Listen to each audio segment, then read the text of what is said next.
Anybody's, maybe Steve's in the picture of it.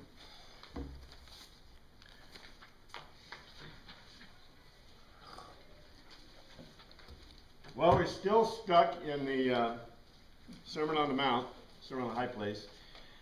If you saw Pastor Crane's sermon today, the guy's stealing my thunder. Come on, you know. But we'll touch some things that are a little bit more in depth than he had the opportunity to.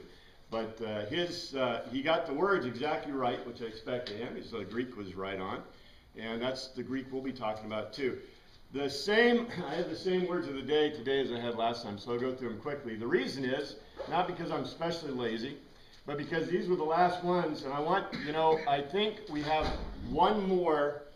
We'll have one more time, which is great, because I'd like to move out of this. I'd like it finished today. I don't know if we will be able to or not, but I'd like to get finished with this, because when we start part 2, I'd like to move into at least the other discourses. I don't know if I'll be able to take them as slowly as we have done this. I'd like to, but I don't think we'll have the time. But at least we made the point. At least we're seeing the point that this document, this Matthew, and the Sermon on the High Place, the Sermon on the Mount, are not simple nor simplistic. They're not just pat sayings. And I think that'll become even more clear today. But in any case, these words of the day, you remember these, M-A-M-O-N-A, mammonas, mammon is the way it's translated in the King James. What does it say? Money, right? In NIV. That is a totally incorrect translation. It should never be money. This literally, Mammona is a name. It's the name of the god of avarice. It's a god from, not, of course, in Jewish thought, but it's a god in the secular empire, in Persian, in East Oriental thought. So Mammon is a proper name, meaning the god of avarice. Thesaurus.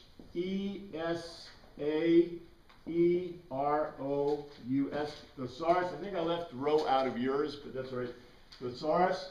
Thesaurus means treasure, and it has even bigger connotation than treasure. It means a deposit, literally a deposit. And I should have given you the words also that the pastor mentioned today, telos. But we keep talking about telos, logos to telos, right? And he used it to mean to be full. Telos has a lot of meanings. Telos specifically in the context that it's in the Sermon on the Mount, Sermon on the High Place, is to be complete. That's a really good kind of translation for it, but to be complete. I think NIV says perfect, but it literally, logos to telos. We talk all the time about a logos to telos. Well, what is the completion of the logos? The telos. But we know that telos is a lot more in depth than just to be complete. It's literally that the point on the horizon, that's the vanishing point. Literally, in Greek. So, pretty deep word. Isn't it interesting that Christ ends that section? Be therefore telos, as your Father in heaven is telos. And what's interesting, and this is a side note, if you remember the last words of Christ on the cross, it is tetelestai. It is finished. Telestai comes from telos. Telestai literally means to pay a debt or to pay a bill. It's a signature on a bill. The last words of Christ are, it is finished. It is paid in full, literally. Which, if you take that back to the Sermon on the Mount, the last point of that section was, be telos, just as your Father in heaven is telos. Christ became telos. There's deep stuff in this. K-R-I-N-E-T-E, Kenete. Kunete, let's see, krino, to distinguish. This is a word usually translated to judge, but it means to distinguish. It does not mean to judge. There's another word for judge. I didn't look it up for you. P-H-U-C-H-E, suke, P-S, I'm sorry, P-S-U-C-H-E, suke, suke. Psyche is where we get this word. I'll go over that in a second. Zoe, Z-O-E, Zoen, but Zoe. Suke compared to Zoe. Zoe means the force of life, where suke is the spirit in a man. So literally, the Jews believed, and I'll go back over this again, the Greeks believed that you had, that you were made of, and they wouldn't put it in this order, but that's okay. I'll put it in the Greek order. Greek order, I like Greek order. Greek order is pneuma, suke, and sarx. So the physical body is the least important and the lowest. The next is the breath of life, literally the involuntary breath, that is life.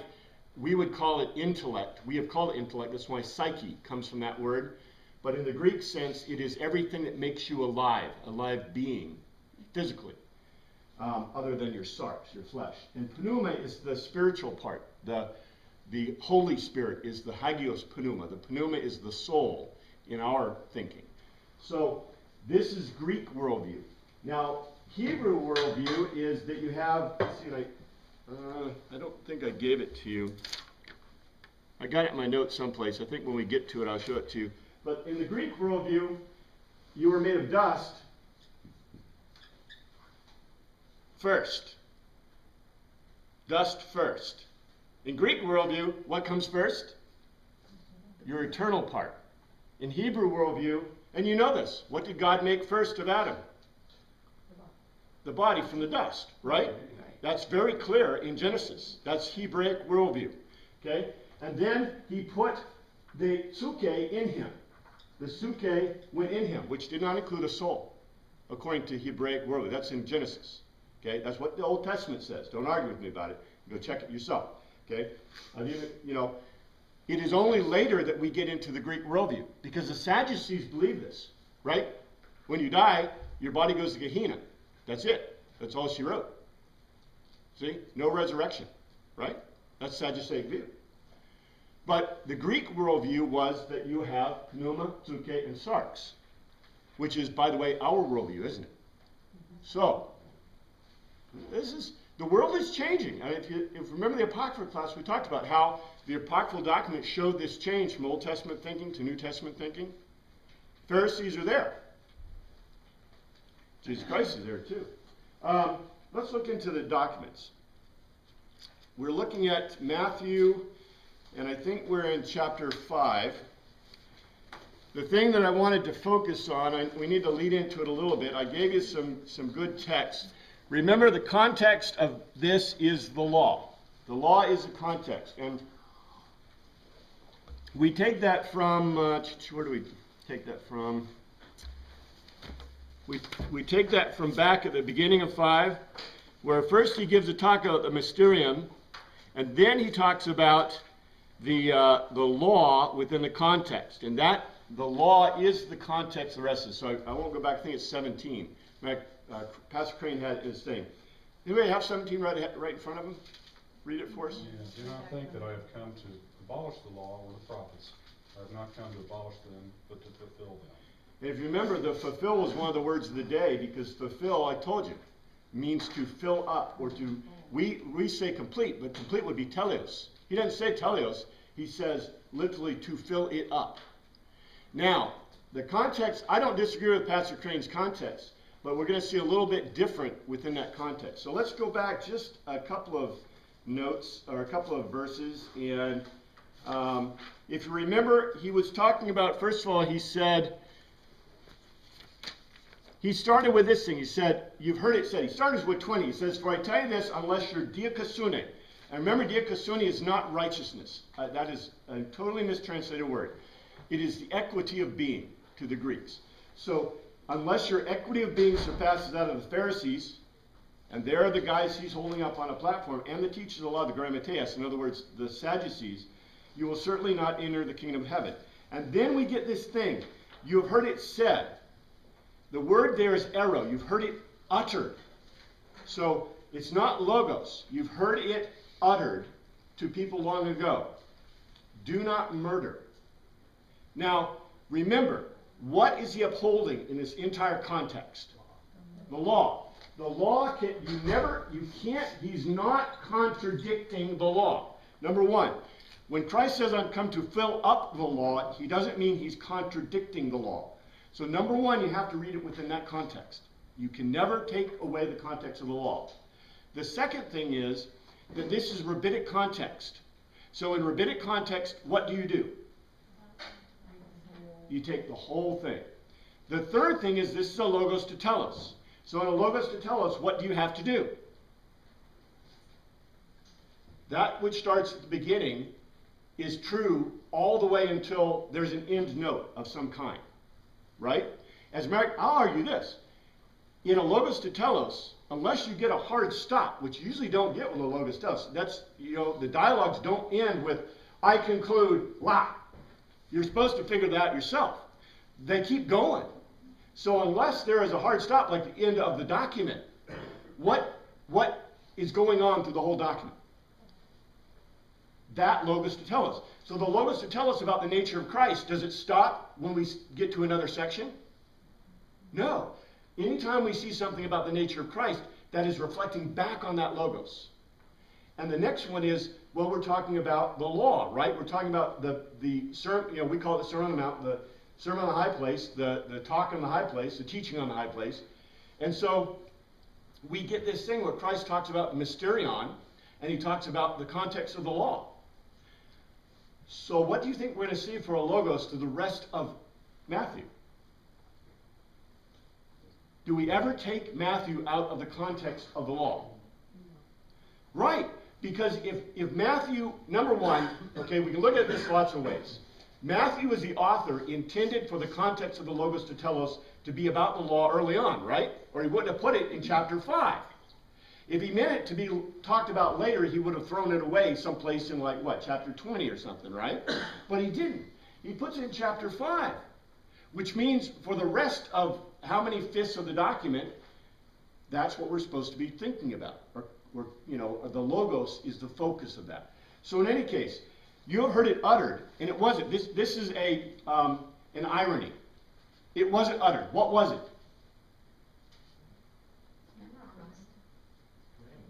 It was given by God. Do you see the irony in this? This is an ironic Greek statement. You have heard it uttered. It wasn't uttered. It was given by God. You see this? I wish I could do more. Maybe if I did more stand-up comedy routine, I could give you more of Greek irony. Because Greeks love irony. Greek irony is like the life of the Greeks. Okay? If you ever read the dialogues of Socrates, they are filled with funny and irony. For example, one of the guys says, I think not, Socrates, and that's pretty good Greek translation. And Socrates turns around him and says, it's obvious that you don't think. You see? Irony, Greek comedy. It's very tongue-in-cheek. It's very underplayed. But irony is throughout this. So if you're not laughing, you're not getting it. Look what he says. You've heard it uttered. No, you didn't hear it uttered. God himself gave them the Torah. And the Torah said, thou shalt not murder, right? Or to be subject to judgment. And then he goes on, and we talked about that last week, about, it doesn't say, it says, anyone who intentionally provokes his brother to rage with no reason. So remember who we said was at fault. Is your brother at fault or you at fault? You're at fault, right? The context here, and that's why he says it so strongly. Now look at our translation. What does it say in the NIV? I've got it here, I think. But somebody read that in the NIV.